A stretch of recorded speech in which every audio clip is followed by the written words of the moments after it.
तुषे त्वमग्ने भद्रं करिष्यसि तवेतत्सत्यमङ्गिरः। ॐ त्वं हिनः पिता वसो त्वं माता शतक्रतो बभूविथ अधाते सुम्ननीमये। ॐ पत्वाग्ने दिवे दिवे दोषावस्तरधिया वयं नमो भरन्तयमसि। ॐ असतो मा सद्गमय तमसो मा ज्योतिर्गमय मृत्योर्मामृतं गमयति। ॐ शान्तिः शान्तिः शान्तिरो। पूजा और श्रद्धा के योग माताओं, बहनों तथा सज्जनों, आइए मेरे साथ मिलकर एक बार गुरु मंत्र गायत्री मंत्र का उच्चारण करें। ओम भूर्भुवः स्वः तत्सवितुर्वरेण्यं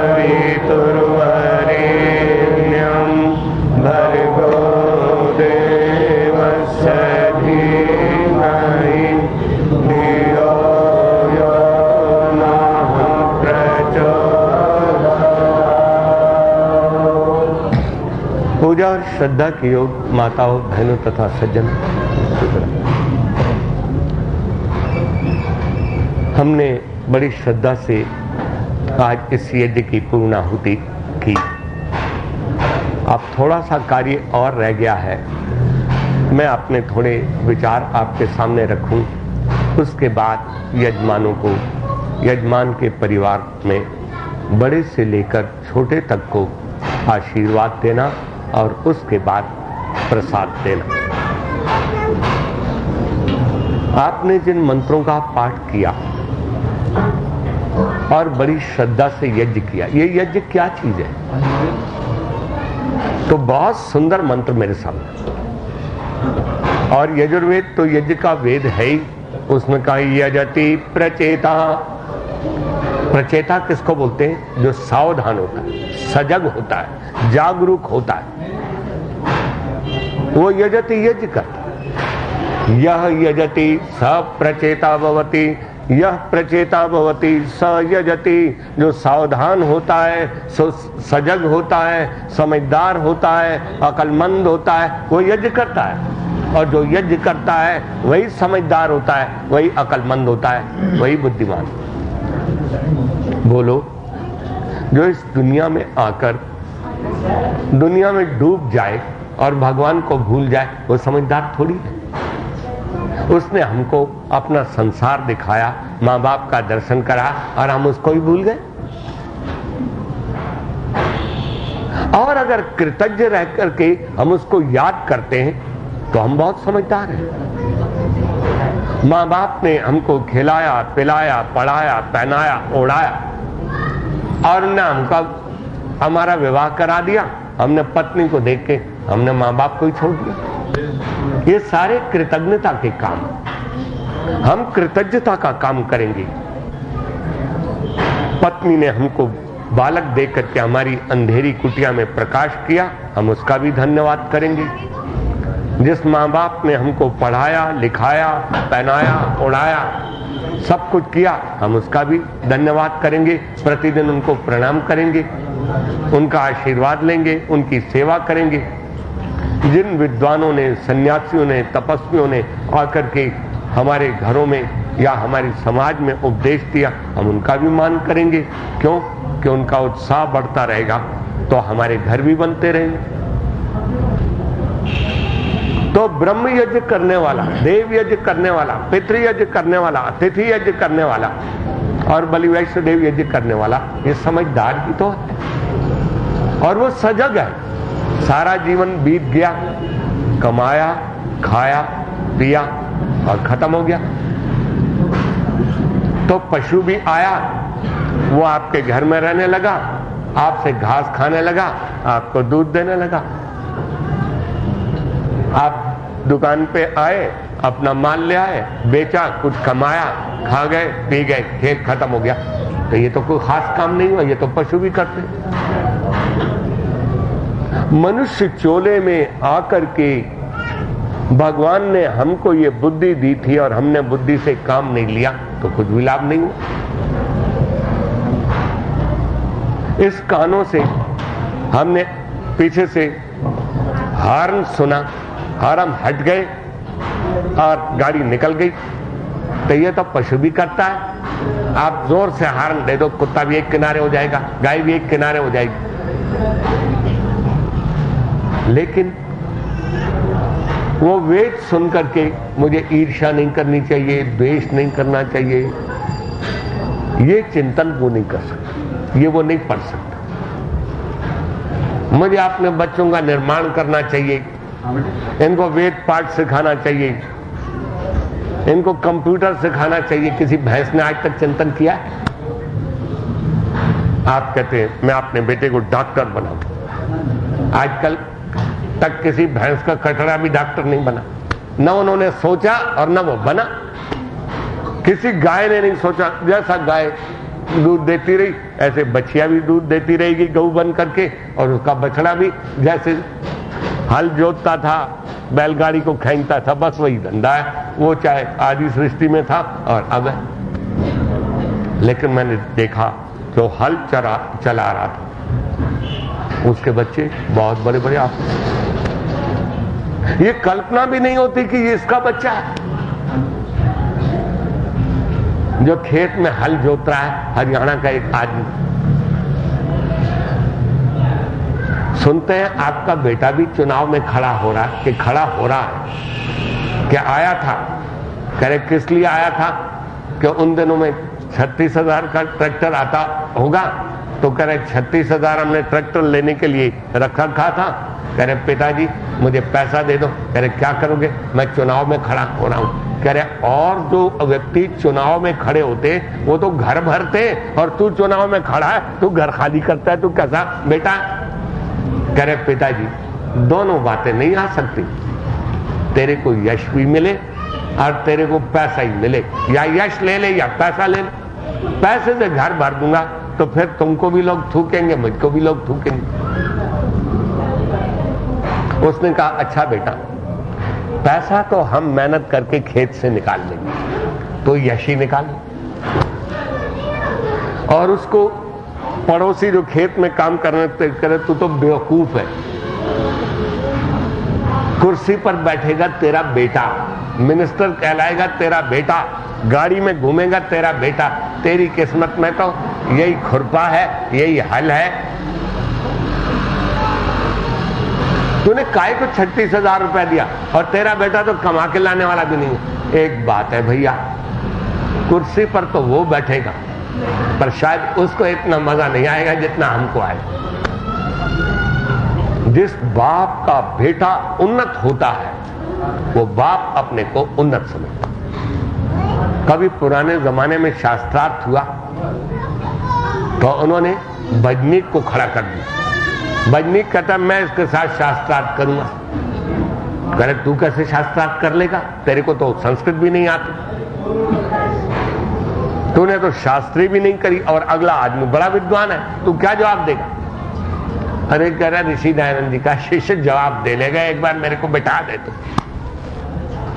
तो उसने कहा तू मेरे साथ क्या शास्त्रार्थ करेगा? तो संस्कृत भी पढ़ा नहीं है, मैं तो शास्त्री हूं। कह रहे तू तो शास्त्री है, मैं शास्त्री का बाप हूं।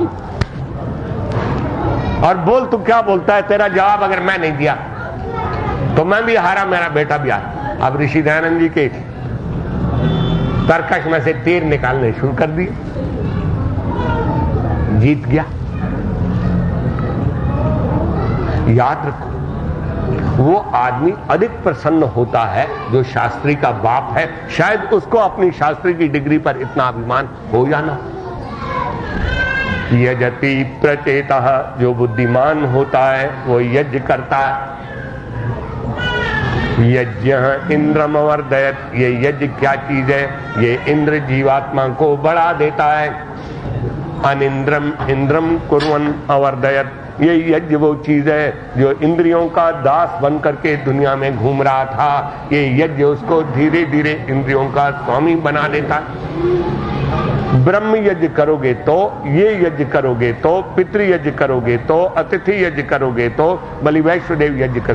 क्यों जी? एक आदमी बनाता है, कमाता है और पहले दूसरे को खिलाता है फिर खाता है, बोलो वो इंद्रियों का स्वामी है कि नहीं?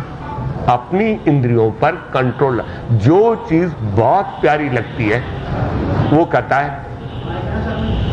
मैं क्यों खाऊं, पहले औरों को। ये जो जिन्ना की मां थी ना, एक साग के पत्ते उनको बहुत अच्छे लगते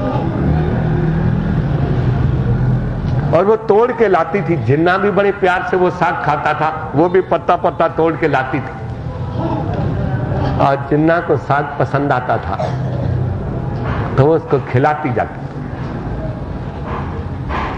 अतिथि उसके साथ दोस्त आया, उसको भी खिलाती जाती थी। वो कहता मां तेरे को तो ये साग बहुत अच्छा लगता है, हमको स्वाद आया तो तुमने सारा ही हमको खिला दिया। तो उसने कहा अरे बावले बेटे, अपने जले हुए पेट के लिए तो सारी दुनिया पकाती है, आदमी तो वो है जो दूसरे के लिए पकाए और वो वस्तु जो उसको बहुत प्यारी लगती है वो उस प्यार में सारी खिला दे, उसका जीवन बहुत ऊंचा होता है। याद रखो, जो वस्तु तुमको बहुत प्यारी लगती है और आप दूसरे को खिला देते, उससे जो खुशी होती है उसका तो कोई ठिकाना ही नहीं होता।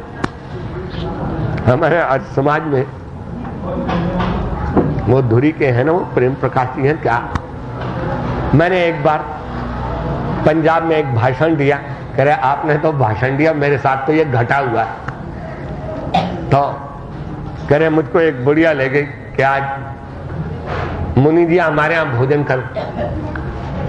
तो कह रहे मैं चला गया, उसने मुझे भोजन कराया, तो भोजन मैंने खा लिया। खाने के बाद एक कटोरे में बहुत सुंदर खीर लाई, उस पर पिस्ता डाला, बादाम डाला, किशमिश डाला, न जाने खोपा छील के क्या क्या डाल दिया। कह रहे मुनि जी ये खीर खा लो, महात्मा जी ये खीर खा लो। कह रहे अम्मा मैं तो खीर नहीं खाऊंगा। कह रहे क्यों, थोड़ी देर पहले तो तूने दही खिलाई है और दही और खीर का मेल नहीं है, ये मुझे नुकसान करेगा। तो माता जी कहती है तू कैसा मुनि है, तेरे को अपने पेट का तो बड़ा ख्याल है पर मेरी श्रद्धा का तो ध्यान ही नहीं है कि मैंने कितनी श्रद्धा से खीर बनाई।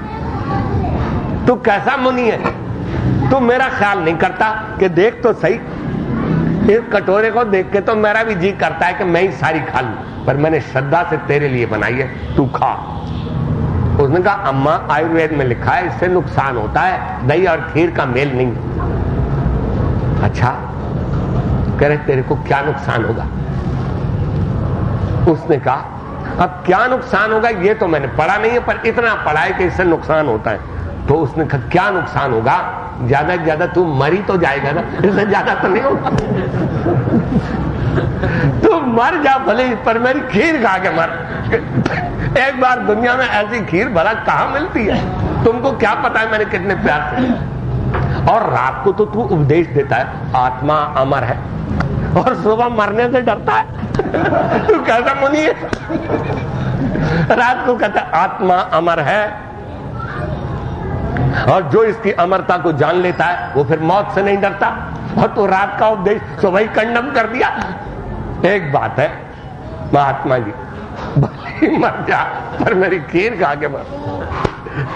कह रहा अच्छा अम्मा सचमुच मैंने ऐसा प्यार नहीं देखा, अब चाहे मरूंगा या जीऊंगा पर तेरी खीर जरूर खाऊंगा। ये जो प्यार है, क्या वो उसको मारना चाहती थी, पर कह रहे उस मां के प्यार को मैं आज तक नहीं देख सकता। कह रहे मेरी सगी मां ने भी इतने प्यार से खिलाया, लेकिन 2-3 दिन जब जितना भी मैं रहा उपदेशों को सुनती रही, मुझे प्यार से।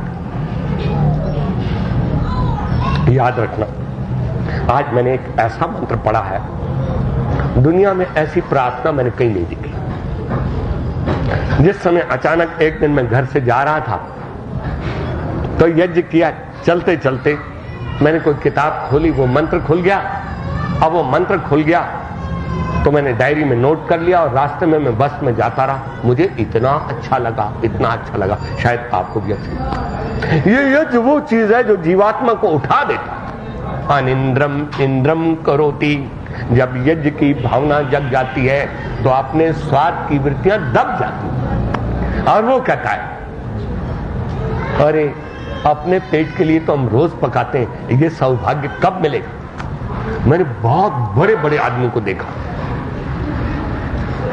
जो अपने वैभव और अपनी गद्दी और पद को भूल करके कितने प्यार से लोगों को खिलाते। दिल्ली में एक हार्ट स्पेशलिस्ट है, अभी व्यास आश्रम में जब उसकी मां आती है और पिता भी आते थे,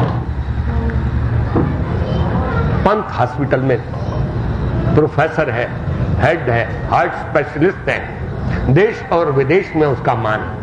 और जब वहां आ जाती है तो ये सिलवार उठा करके हाथ में दाल की बाल्टी ले लेती है और सबको बांट।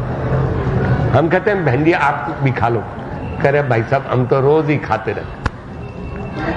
आज का दिन कितना भाग्यशाली है कि हम दूसरों को खिला के खाएं। यज्ञ बहुत ऊंची चीज है। और ये जो मंत्र था ये अभी इस 10वें मंडल में आ गया। मय्यम यजन्तु मम यानि हव्या आकूति मनसो आकूति सत्य मनसो में अस्तु एनो मानिगाम कथमच्चनाहम विश्वे देवासा अधिवोचतो न। है सब देवताओं तुम आओ, तुम अधि मने ऊपर बैठो और हम नीचे बैठो। और न हो वो चता तुम हमको उपदेश दो। कह रहे तुम नीचे क्यों बैठोगे और हम ऊपर क्यों बैठे। कह रहे अगर हम ऊपर बैठेंगे और तुम नीचे बैठोगे तो ढाल हमारी तरफ नहीं होगा, तो हमको कहां से उपदेश मिलेगा।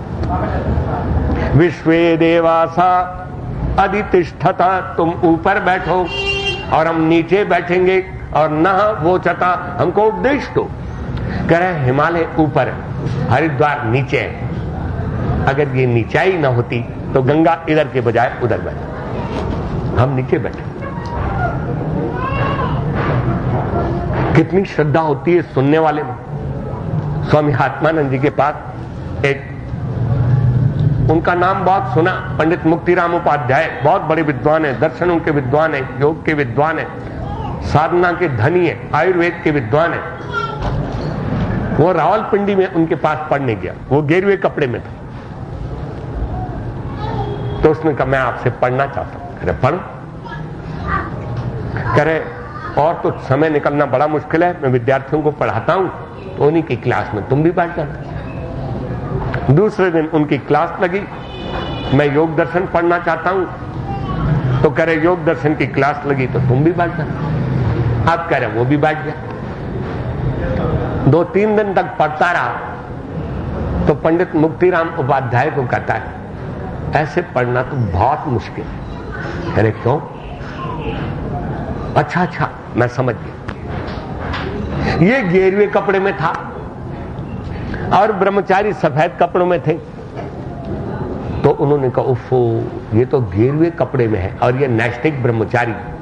तो दूसरे दिन स्वामी जी ने उधर तो अपना तख्त बिछा रहता था जिस पर पढ़ाते थे, विद्यार्थी आगे बैठे थे और विद्यार्थियों के पीछे एक चौकी लगा दी और उस पर उनको बिठा दिया। अब उन्होंने कहा कम से कम मेरे गेरुए कपड़े की लाज तो रखी। तो बेचारा 2-3 दिन पढ़ता रहा। फिर कहते हैं पंडित जी ये भी बहुत मुश्किल है।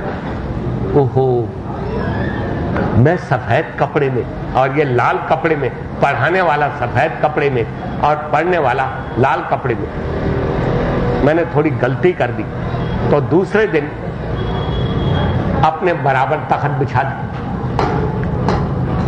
तो फिर पढ़ने लगा। फिर करे पंडित जी ये भी बड़ा मुश्किल। उफ़ो मैं सफेद कपड़े में, मैं अध्यापक हूं, टीचर हूं, या चलो वानप्रस्थ सही, लेकिन ये तो गेरुए कपड़े में। तो चौथे दिन अपने से जो ऊंचा 2 इंच तख्त था उस पर बिठा के उनको बिठाया और बिठा करके अब इसको मजा आया कि भाई सन्यासी हूं तो कम से कम गेरुए कपड़े में। 2-3 दिन पढ़ता रहा तो फिर पंडित मुक्तिराम उपाध्याय के पास फिर गए। ये भी बहुत मुश्किल है। कह रहे क्यों। इससे ज्यादा मैं और कहां जा सकता हूं कि पढ़ने वाला ऊपर और पढ़ाने वाला नीचे, ये और मुश्किल हो गई। और अगले दिन वो चला ही गया। जब तक विद्या लेने वाले में नम्रता नहीं होगी, विद्या न उसको आ सकती है पढ़ाने वाला तो पढ़ाएगा, उसके पास विद्या नहीं आएगी। इसलिए वेद में कहा विश्वे देवासा अधितिष्ठता, तुम आओ, तुम ऊपर बैठो, हम नीचे बैठेंगे, ताकि तुम्हारा ये ज्ञान की गंगा का प्रवाह हमारी तरफ प्रवाहित हो। अब करें 3 काम करो। मह्यम यजंतो मम यानि हव्या, मम मने मेरे, हव्या मीन्स हव्यानि, मेरे पास जो हव्य पदार्थ है। मह्यम यजंतु, वो मेरे लिए यज्ञ करें। अब मेरे पास बहुत से पदार्थ हैं, मेरे पास ये हाथ भी है, ये भुजा भी है, ये खोपड़ी भी है, ये पैर भी हैं, आंख भी है, कान भी है, घी भी है, सामग्री भी है, गेहूं भी है, चना भी है, ये घर भी है, कंबल भी है, बिस्तर भी है, रजाई भी है, सब कुछ है। तो वेद में कहा मह्यम यजंतु मम यानि हव्या, मेरे पास जो हव्य पदार्थ हैं वो मेरे लिए यज्ञ करें, अर्थात पहले यज्ञ में काम हो। और फिर क्या कहा? आकुति सत्या मनसो में अस्तु, मेरे मन का जो संकल्प है वो सच्चा हो और सुच्चा हो। और फिर तीसरी अहम कतमच्चना, मैं कभी भी एना मैंने पाप को मां निगाम, मैं पाप को न प्राप्त, मैं कभी पाप न करूं। देवताओं तुम आओ और हमको बताओ कि हम कैसे ये सब कुछ कर सके। अब आप समझेंगे हव्य शब्द का क्या अर्थ है। हो तुम योग्यम, हव्यम जो हवन में डालने के योग्य हो उसको हव्य बोलते हैं, जो यज्ञ करने के योग्य हो उसको यज्ञ के हव्य द्रव्य बोलते हैं। तो जो मैंने ये कहा ये हाथ हव्य है, तो क्या इसको काट के धो धा करके इस यज्ञ कुंड में डालते? जब हम इसमें सामग्री डालते हैं, घी डालते हैं, तो चारों तरफ के वातावरण को सुगंधित करते हैं। मेरा हाथ पहले दूसरों के काम। मैं जब ये मंत्र सोच रहा था तो अचानक बस जहां खड़ी हो गई, मैं उतर पड़ा। मुझे प्यास लगी, एक व्यक्ति नल चला रहा था। मैंने कहा भाई साहब आप पानी पी लो, फिर नल मैं चला करके मैं पानी पी लूंगा। नहीं नहीं भाई साहब आप पानी पीजिए। मैंने कहा नल दोगे तभी तो पीऊंगा। नहीं, नल मैं चलाऊंगा, पानी आप पियो। मैंने पानी पिया। मैंने कहा भाई साहब अब आप पानी पियो, मैं चलाऊंगा। नहीं नहीं आपकी बस चली न जाए, आप जाओ। मैं पहले भी तो चला रहा था, अब आपने पानी पी लिया, अब मैं नल चला करके मैं पानी पिया। ऐसा क्यों? उसने कहा मेरा हाथ पहले दूसरे की प्यास बुझाए, बाद में मेरी प्यास बुझाए, यही मेरा यज्ञ। समझ लो यज्ञ तुम्हारे व्यावहारिक जीवन में प्रवेश कर। ये मेरा हाथ पहले दूसरे के काम में आए, बाद में मेरे काम में। मैं सोचता रहा,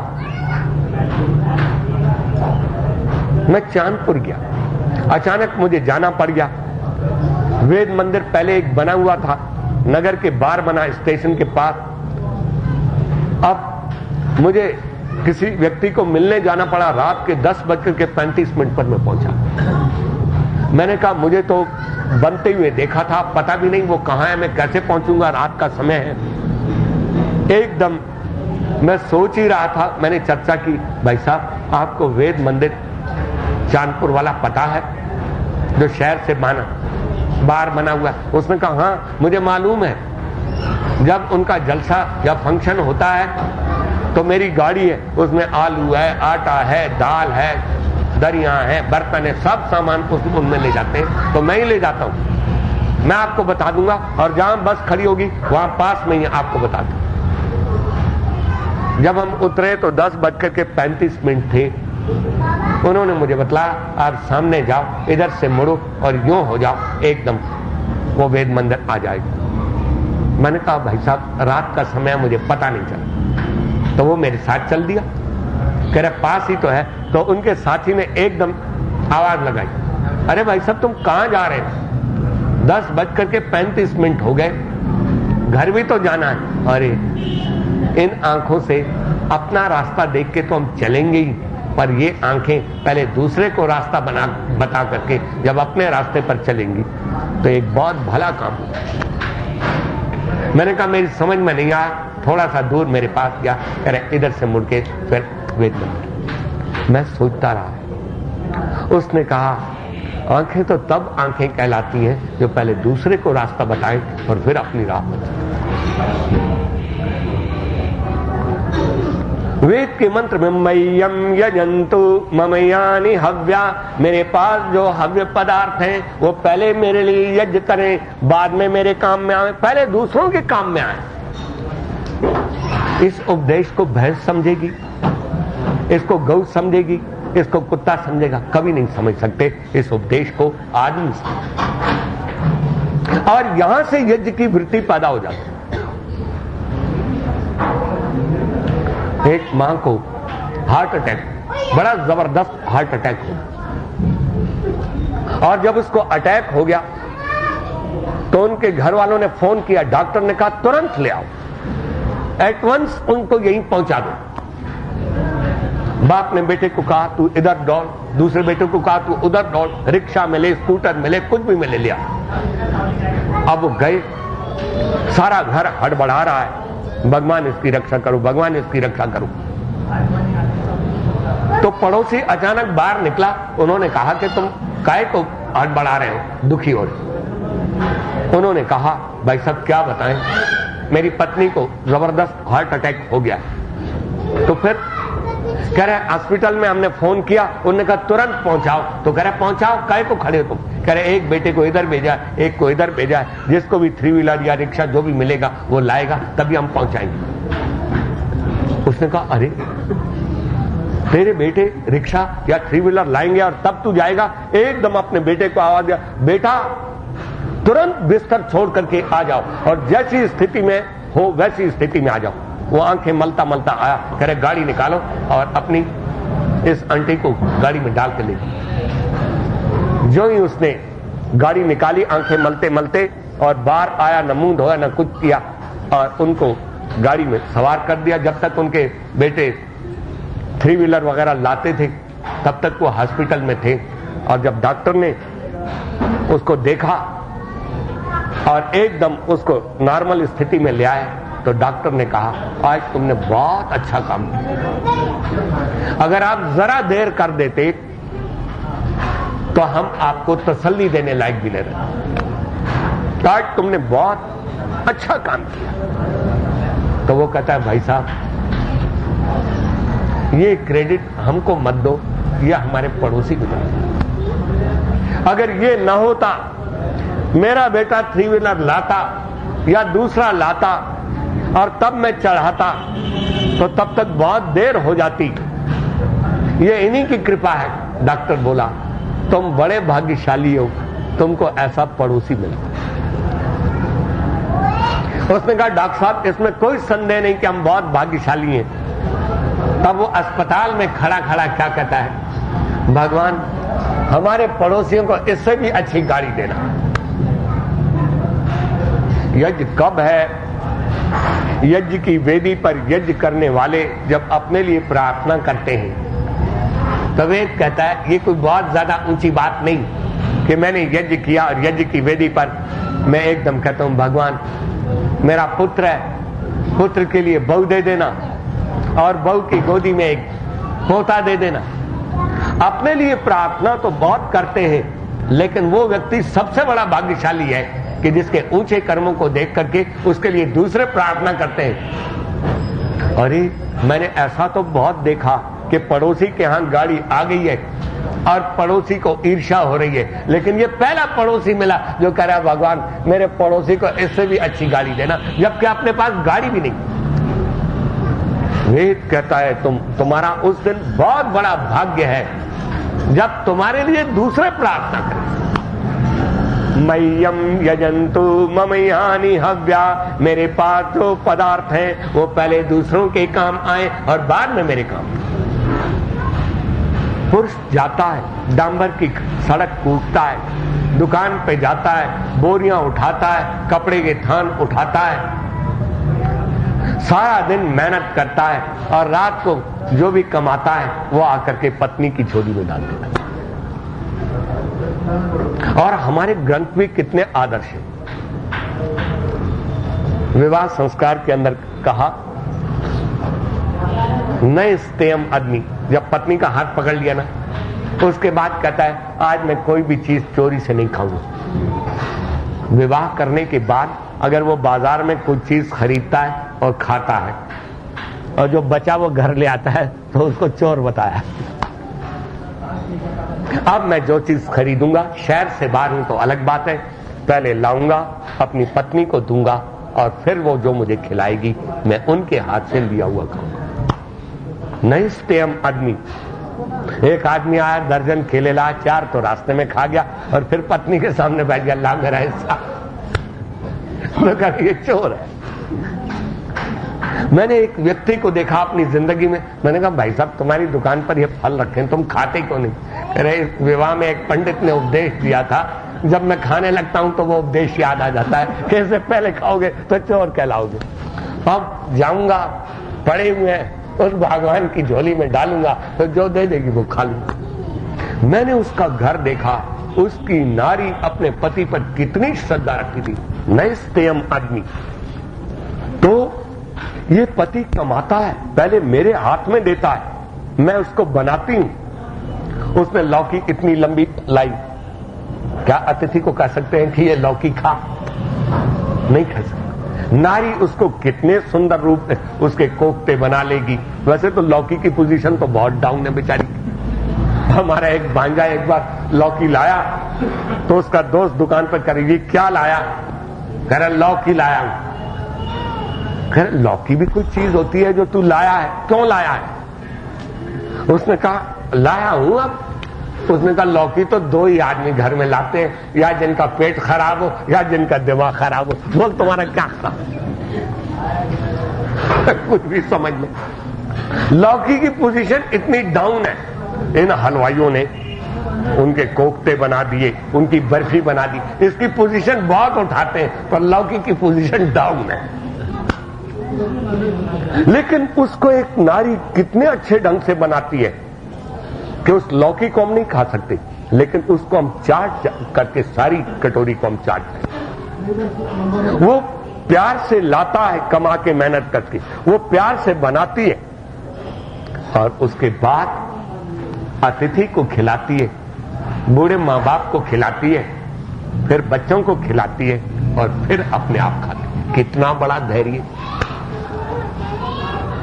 मैं हिमाचल में गया, एक नारी से मैंने पूछा, मैंने कहा बहन जी तुम घर में भोजन कैसे बनाती हो और क्या सोच के बनाती हो?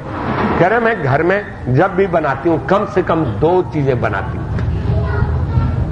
एक तो मैं वो चीज बनाती हूं जो हमारे बूढ़े मां बाप हैं, सास और ससुर हैं, तो मैं सोचती हूं इनको क्या अनुकूल है। तो बुढ़ापे में तो या लौकी, टींडे, तोरी, मूंग की दाल, यही चीजें अनुकूल होती हैं, हल्की भी होती हैं, सुपाच्य भी होती हैं। एक तो मैं ये देखती हूं कि इनको अनुकूल क्या है, और दूसरा मैं ये देखती हूं कि मेरे छोटे छोटे बच्चों को अच्छा क्या लगता है। तो एक वो बना देती हूं, जैसे राजमा और चावल बना दिए, बच्चों को बड़ी अच्छी लगती है उड़द की दाल, और बड़े बूढ़ों के लिए मूंग की दाल बना दी, या टिंडे बना दिए, या तोरी बना। और मैंने कहा अपने लिए क्या बनाती? भाई साहब अपना तो खेल खत्म हो गया।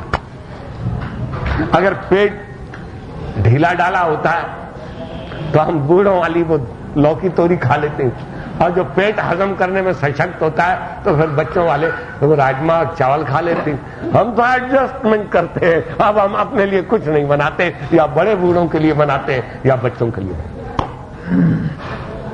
और उसका ससुर इतने गीत गाता है, उसको कह रहा राम प्रसाद मैं स्वर्ग में रहता हूं।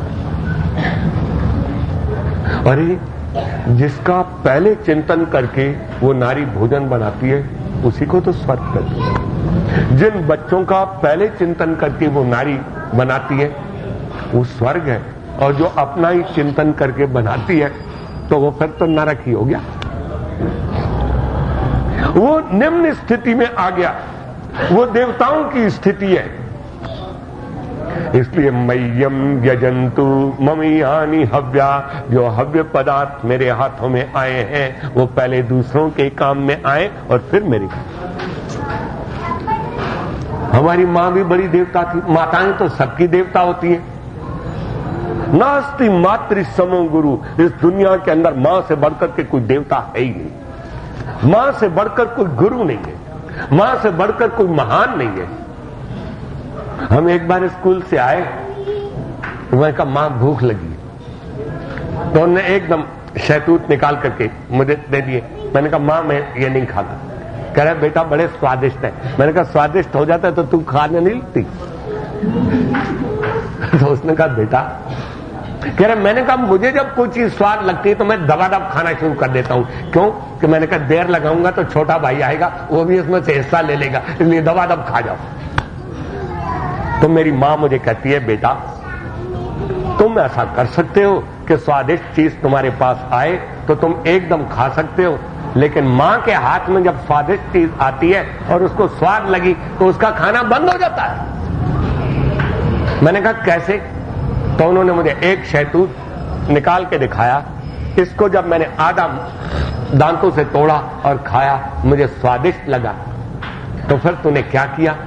कह रहे और मैंने शहतूत एक भी नहीं उठाया और ये भी आधा रख दिया। अब इसको तो खाया ही नहीं जाता जब तक मेरा बेटा आकर के नहीं, और सारे शहतूत मुझे दे दिए। मां वो देवता है जिससे जो चीज अच्छी लगती है वहीं पर ब्रेक लग जाता है, और हमको जो चीज अच्छी लगती है वहां ब्रेक खुल जाता है। फिर अपना हिस्सा भी खा जाएंगे, मां का भी खा जाएंगे और सब कुछ। सबसे बड़ी देवता घर के अंदर कोई है, उसका नाम मां है। पिता भी बच्चे से पहले खा लेगा। पिता भी स्वाद में आकर के, एक नारी है उसने खीर बनाई, उसने कहा बहुत स्वादिष्ट है, आपको बहुत अच्छी लगी? कह रहा तो फिर एक कड़छी और ले लो। वो एक एक कड़छी खा करके कह रहे तुम्हारे लिए भी बचेगी? कह रहे मेरे लिए बहुत है। वो स्वाद में खा गया तो वो बैठा रहा हुआ, तो उन्होंने कहा कि आप जाओ। उसने कहा नहीं मैं आज बैठूंगा। कह रहे क्यों बैठोगे? और दिन तो आप खा के चले जाते थे, आज क्यों बैठोगे? जब उसने भोजन डाला, कह रहे खीर भी अपने लिए डाल दो। तो कह रहे मैं खा लूंगी, क्या जल्दी है, अभी बाद में ही तो खानी। वो फिर बैठा रहा। तो उन्होंने हंडिया को खोल के देखा या डेगची को, कह रहे इसमें तो खीर है ही नहीं। उसने कहा आज से बाद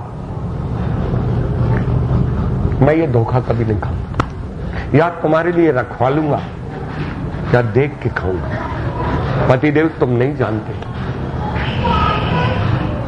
जो चीज आप पति को प्यारी लगती है उसको खिला के पत्नी को जो स्वाद आता है वो खा के नहीं आता। जो खीर अति स्वादिष्ट होती है, जब तक बच्चा, बच्ची, पिता, अतिथि तृप्त न हो जाए और बस न कर दे, तब तक अपना मन करता है उनको खिलाना। और उनको खिलाने के बाद जो स्वाद आता है वो चाहे हम उंगली से नीचे से चाट लें, उस स्वाद को हम ही जानती हैं। इस नारी से महान कौन होगा? मय्यम यजंतु ममयानि हव्या, मेरे हाथों में जो हव्य पदार्थ आया है पहले ये दूसरों को सुख दे और बाद में मुझे सुख दे। एक व्यक्ति रेल में जा रहा था, उसने रोटी निकाली, कह रहे भाई साहब आप भी खाओ। कह रहे मैं देख रहा हूं आपके हाथ में 2 रोटी है, 2 में से भी एक मैंने ले ली तो तुम क्या खाओगे? उस आदमी ने जवाब किया याद रखना मेरे हाथों में जो भी कुछ होता है उसमें पहला भाग यज्ञ का होता है और बाद का जो यज्ञ शेष होता है वो मेरा हिस्सा होता है। ये कभी मत सोचना कि मेरे हाथ में 2 रोटी है तो वो सारी मेरी है। मेरे हाथ में 1 रोटी होगी तो भी आधी यज्ञ के लिए होगी, आधी मेरी लिए। मेरे हाथ में 2 टूक रोटी होगी, हाफ रोटी होगी, तो उसमें से आधी यज्ञ के लिए होगी, आधी यज्ञ शेष। अरे तुम इसकी बात करते हो? मेरे थर्मस में पानी पड़ा है, मुझे बहुत सुख मिलेगा कि ये मेरा पानी पहले दूसरे की प्यास बुझाएगा और बाद में मेरी प्यास बुझाएगा, तो उससे मुझे डबल लाभ होगा। क्यों? जब मैं दूसरे की प्यास बुझाऊंगा तब मेरी आत्मा तृप्त होगी, और जब उस यज्ञ शेष से अपने आप पी करके अपनी प्यास बुझाऊंगा तब मेरी शरीर की प्यास बुझेगी।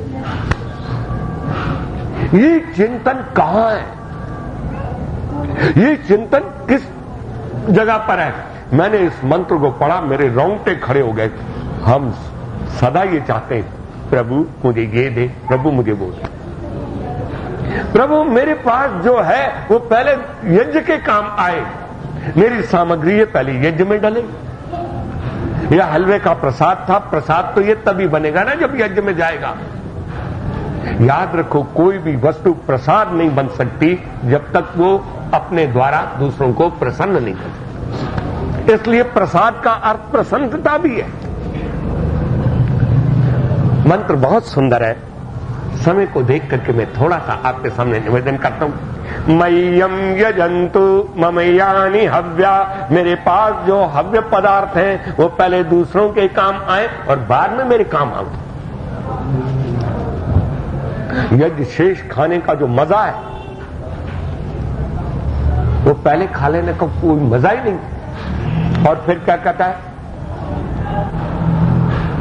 मय्यम यजंतु ममयानि हव्या आकुति ही सत्या मनसो में अस्तु। है विद्वानों, तुम आओ और मुझे बताओ कि मेरे मन में जो आकुति मने संकल्प उठे वो सच्चा हो, सुच्चा हो, एवन हो। और सत्य संकल्प कौन से होते हैं? इसकी एक परिभाषा निरुक्तकार ने की है। और क्या परिभाषा की? सत्सु तायते इति सत्यम, जो चीज सज्जनों को प्यारी लगती है वो सत्य है। मैंने संकल्प किया, क्या किया? नकिरा योप नकिरा देवया नकी देवा इनी मसीह। है देवताओं, तुम्हारे उपदेशों को सुन करके तुम्हारे पास बैठ बैठ करके अब हमारा मन करता है कि हम मन से, वचन से और कर्म से किसी को भी दुख न देवे। हमारी अब ये नेचर बन गई है। तो देवता अप्रिशिएट करते, शाबाश, ये बहुत अच्छा संकल्प है। मेरा संकल्प वो हो जिसको देवता अप्रिशिएट करे। मेरे सोचने और करने पर मुझे शाबाश दे। न कि देवा इनी मसीह, है देवताओं, तुम्हारे पास बैठ बैठ करके ऋषि दयानंद जी को सुन सुन करके, उसको पढ़ पढ़ करके आज हमारी तबीयत ऐसी हो गई है कि हम किसी को भी दुख न दें, न मन से, न तन से, न बातचीत से। अरे वेदों में तो कमाल है। घर का नाम क्या? सुकृतस्य लोकम। बेटे तू गाली देता है? वेद में घर को कहा सुकृतस्य लोकम, ये घर तो सुकर्मों का लोक है। यहां न गाली दी जाती है और न गाली सुनी जाती है, इसलिए बेटा आगे से गाली नहीं। अपने व्यवहारों में से, अपने बोलों में से गाली को माइनस करो, क्योंकि हमारा घर सुकर्मों का लोक है। और फिर क्या कहते हैं? मेरे संकल्प सत्य। फिर कहते हैं नकिरायोपया मसीह न कि देवा मिनी मसीह। है देवताओं, अब हमारा मन करते हैं हम किसी की हिंसा न करें, किसी को कष्ट न दें, किसी को उल्टा न बोलें, किसी की बुराई न करें। और फिर कहते हैं नकिरायोपया मसीह, अब हमारा मन करता है हम किसी को भी धोखा न दें, युक्त विमोह ने, किसी को भी उल्लू न बनाए, किसी को भी बेवकूफ न बनाए। हम बच्चे थे तो हम कभी दुकान पर बैठे होते थे तो खाली होता था समय, तो हम पुड़िया में थूक थूक करके और थोड़ी मिट्टी भी डाल दी और उसको लपेट करके बहुत बढ़िया खाद में ऐसे सड़क में फेंक दी। अब ऐसी बढ़िया पुड़िया को देख करके कोई उठाता था, उसको खोल के देखता था और हम ताली बजाते। क्या बेवकूफी हम कर। देवताओं, लेकिन स्वामी आत्मानंद जी के पास बैठ करके हमने ये एक बात देखी। एक दिन एक व्यक्ति आया, जब हिंदी आंदोलन में मैं उनके साथ था, अंबाला में आर्य कन्या पाठशाला में हम ठहरे हुए थे। चौकीदार आया, जन्माष्टमी का दिन था, वो आया। मैंने कहा तू कहां गया था? वो कहता है मंदिर गया था। क्या किया? प्रसाद भी मिला, भगवान श्री कृष्ण जी के चरणामृत का भी पान किया। तो मैंने कहा क्या चरणामृत का पान किया होगा? उन्होंने मूर्तियों को धोया होगा, तो मूर्तियों पर जो मट्टी वट्टी लगी होगी वो लोटे में इकट्ठी हो गई और तुमने अपना आचमन कर लिया। ये चरणामृत होता है क्या? भगवान श्री कृष्ण जी की चरण तो है नहीं, वो तो मूर्ति है। मूर्ति पर धूल जमी होगी, तूने पी लिया। स्वामी आत्मानंद जी देखते रहे चुपचाप, और वो बेचारा चुप ही रहा, कुछ भी नहीं बोला। जब वो व्यक्ति जाके सो गया, मुझे स्वामी आत्मानंद जी ने बुलाया, मैं आज तक भूलता नहीं। उसने कहा रामप्रसाद, एक बात ध्यान रखना, अगर शास्त्रार्थ ही करना है तो विद्वानों से करो।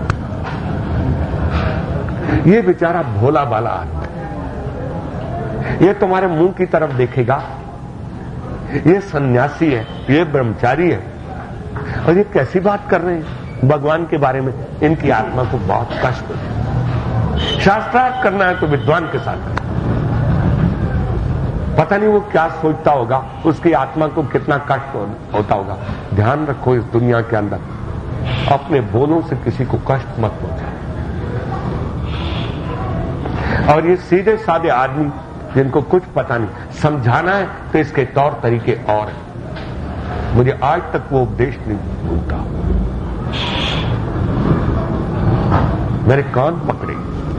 वास्तव में वो तो कुछ नहीं बोला, उसकी शराफत थी कि ये विद्वान है, ये सन्यासी भी साथ है, मैं इनको क्या कहूं, पर ये तो भगवान के बारे में ही ऐसा। उसको समझाओ, असली भगवान तुम्हारे भीतर है, उनको प्यार से समझाओ। वो दिन आज भी मुझे, ऐसे व्यक्तियों के पास बैठ करके मन कहता है, क्या कहता है, न कि देवा एनी मसीह। अब हमारा मन करता है हम भी तुम्हारी तरह किसी की हिंसा न करें, किसी को कष्ट न दें, ऐसे बोल न बोले। न किरायोपया मसीह, हम किसी को ठगे नहीं, किसी को धोखा न दे, किसी को उल्लू न बनाए, किसी को बेवकूफ नहीं बनाए, किसी को चीट न करें। और याद रखो, जब आप किसी को धोखा न देंगे, आपकी आत्मा खिली रहेगी।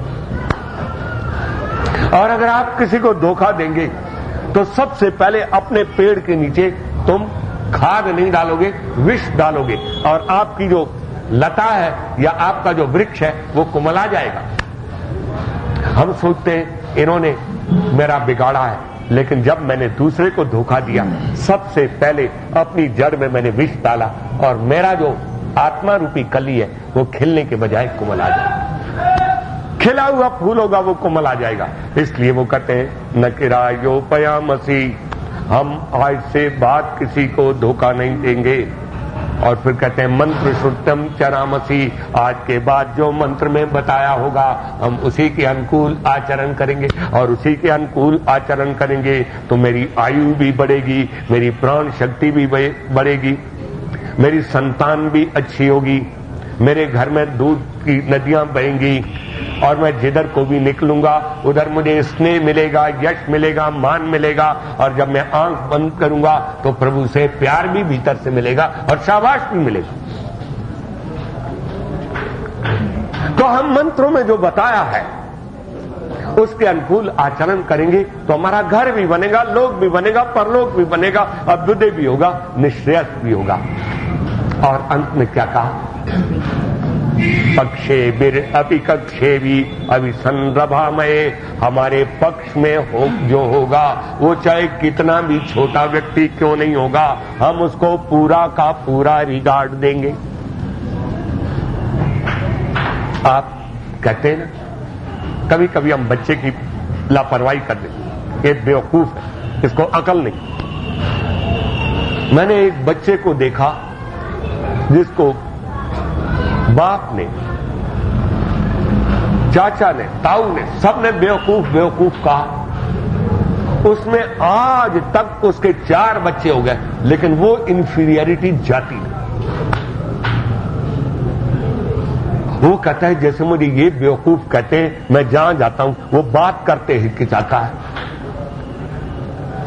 दुकान पर 84 साल का बाप उनको गद्दी पर बैठने नहीं देता कि ये बेवकूफ है, और उसके अंदर भी ये इंफीरियरिटी समाई हुई, ये हीन भावना समाई हुई। इन बच्चों को अप्रिशिएट करना सीखो। 90 साल का बूढ़ा मैं बिहार में जाता हूं और वो बेचारा सीढ़ियों पर चढ़ता है तो 100 बार सोचता है, और जब उसका बाबा ऐनक ढूंढता है, बाबा तुम्हारी ऐनक तो ऊपर है, मैं ले आऊं? तेरा ले आ बेटी, हट। सीढ़ियों पर चढ़ जाती है, ऐनक ले आती। बाबा आपको प्यास लगी है तो मैं पानी भी ले आऊं? अच्छा बेटी पानी भी लिया।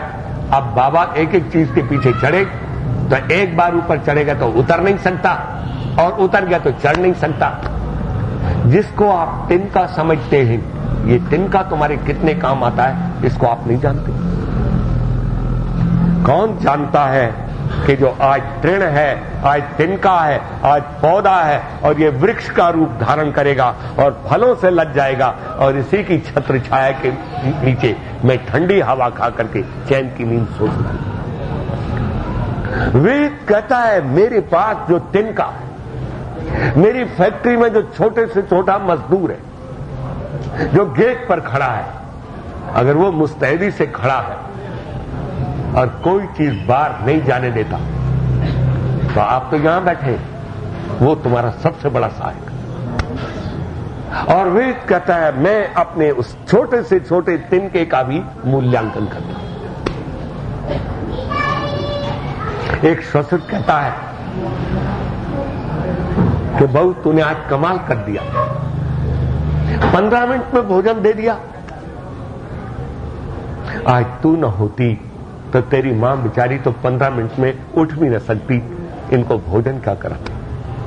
बहू मेरा रोम रोम तुमको आशीर्वाद दे। मेरे दोस्त ने गाड़ी पर जाना था और तुमने 15 मिनट में इसको भोजन दे दिया। और उसकी प्रशंसा अपनी पत्नी से भी करता। और सचमुच कहते हैं हमारे यहां बहू नहीं आई, देवी आई। याद रखो, एप्रिसिएशन करना सीखो। वेद के अंदर कोसो मत, जितना कोसोगे उतना ही दूसरा बिगड़ेगा। उसके गुण को उठाओ और उसको एप्रिसिएशन दो।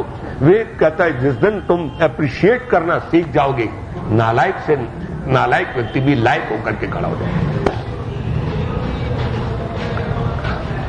एक ने परिवार में कोसा, तो कितना नालायक है, तेरी 2nd डिवीजन आई। और पड़ोस का तेरा जो साथी है उसकी 1st डिवीजन आई। तो एक पिता कहता है इसको कोसो मत बेटा, अगर थोड़ी सी मेहनत और कर ले तो तेरी भी 1st डिवीजन आ जाएगी। बोलो कुछ कमी है तो मैं ट्यूशन करवा दूं, और कुछ कमी है तो मैं बता दूं, कुछ कमी है तो तेरी भाभी डबल एम में, उससे पूछ लो। उसको अप्रिशिएट करो, उसको उन्नत करो, उसको बढ़ाओ, उसको नाना प्रकार के सुझाव दो। वही बच्चा अगली बार उसके 65% नंबर आ जाते हैं और पड़ोसी के 60-62% नंबर रहते हैं। कोशिश करो। वेद का ये मंत्र बताता है मय्यम यजंतु मम यानि हव्या, जो मेरे पास हव्य पदार्थ हैं वो पहले दूसरों के काम आए फिर मेरे काम आए। और जब मैं ऐसे उत्तम उत्तम विचार रखूं तो उनको एप्रिसिएशन मिले। सत्य वो होता है जो सज्जनों को प्यारा लगता है। मेरे काम सज्जनों को प्यारे लगते हैं और वो मुझे अप्रिशिएट करते हैं, मेरी पीठ पर हाथ पड़ते हैं, तो समझ लो मेरी उन्नति के अंदर कोई भी बाधक नहीं बन सकता। और अंत में कहा, कतमज्जनाहम एना निगाम, मैं कभी भी पाप न करूं। एना कहते हैं गति को, लेकिन एना उस गति को बोलते हैं जो उल्टी गति होती है। जो सुलटी गति होती है, हलचल होती है, वो पुण्य होती है, और जो उल्टी गति होती है वो पाप।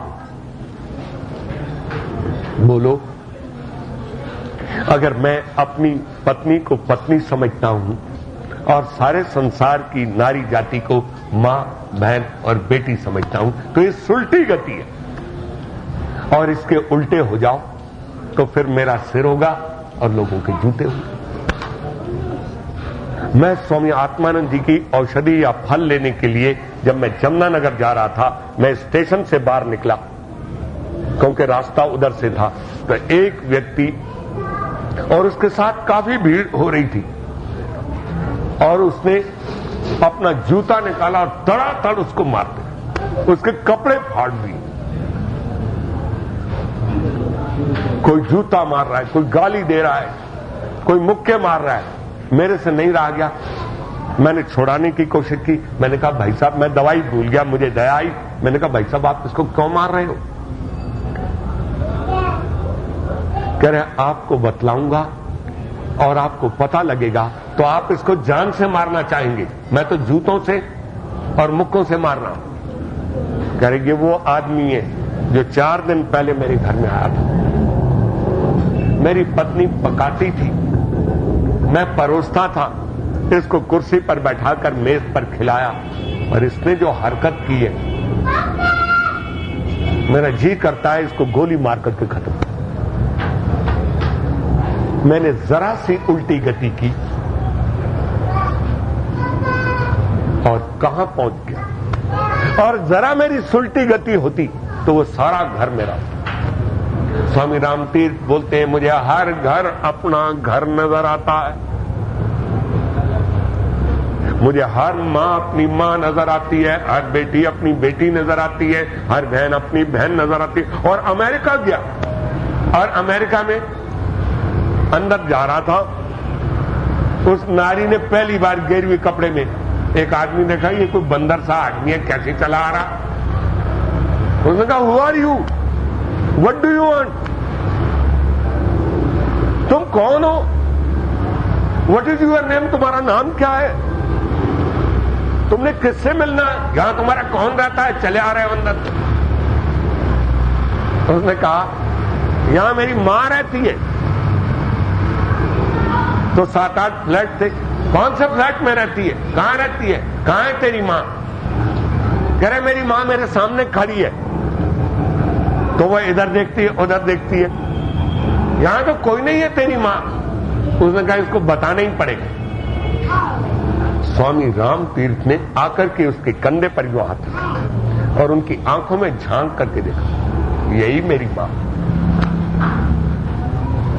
जब उन्होंने ये शब्द कहे तो उसने कहा, तुम झूठ बोलते हो।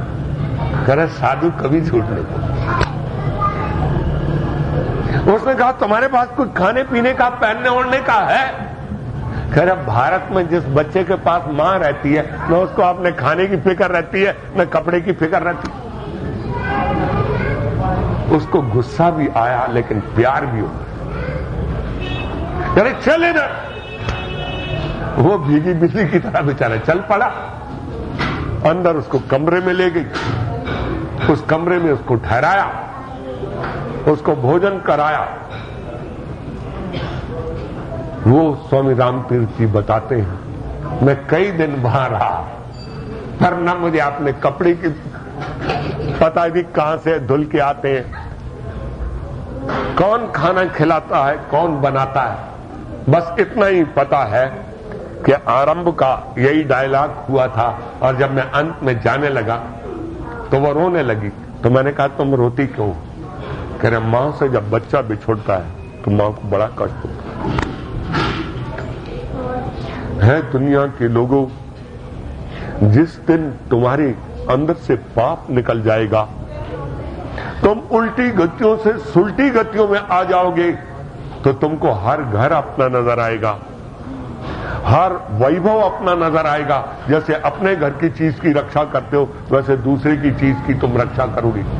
जैसे अपने मां बहन की रक्षा करते हो, दुष्टों से बचाते हो, ऐसे दूसरों को बचाओगे। और उस दिन तुम्हारा निखरा हुआ जब जीवन होगा तो देवता तुम्हें आशीर्वाद देंगे। और आंख बंद करोगे, दुनिया में जाओगे, दुनिया स्नेह करेगी, सम्मान करेगी, विश्वास करेगी और देवता तुम्हें अप्रिशिएट करेंगे, शाबाश देंगे, आशीर्वाद देंगे। और जब आंख बंद करके प्रभु के पास बैठोगे तो वो भी तुमको शाबाश। मुझे विश्वास है आपके देवता स्वरूप पिताजी आपके पास विराजमान है। घर में रहकर के भी इनकी जो दिनचर्या है, बहुत कम वानप्रस्थियों की मैं दिनचर्या देखता हूं। ये घर में भी 9 बजे खा लेंगे पहले और सो जाएंगे और 3 बजे उठ जाएंगे। कह रहे जिनके ऐसे जीवन है उनके लिए गृहमपि तपोवनम, घर भी तपोवन है।